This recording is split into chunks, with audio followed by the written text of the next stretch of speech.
Nəinki Bakı, o cümlədən Azərbaycanın bir çox qədim şəhərləri öz memarlığı ilə fərqlənə bilər. Mən onlardan bəzilərini qeyd edəcəyəm. Vaxtilə Şirvanşahlar dövlətinin paytaxtı olan və 14-cü əsrdə yazıb yaratmış dahi Azərbaycan şairi Nəsiminin doğulduğu yerdə, Şamaxıda 743-cü ildə tikilmiş dünyanın ən qədim məscidlərdən biri var.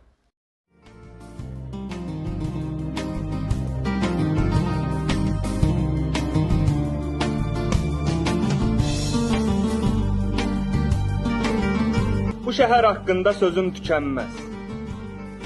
Bu mövzu mənim üçün önəm daşıyır. Harada yaşayır, yaşasın. İnsan doğulduğu yerə bağlı yaşayır. Bir şəhər fikirləş, sənət məktəbi. Qələm tutuzdurur, vərəq cızdırır. O qədər adamı məst eləyir ki, baxdıqca insana şeir yazdırır. Bu gözəlliyə kim ayaq açır, şeirə qaynayır, sözə qarışır. Şamaxıdan danışmaq artıqdır məncə. Bəzən sən susursan, tarix danışır.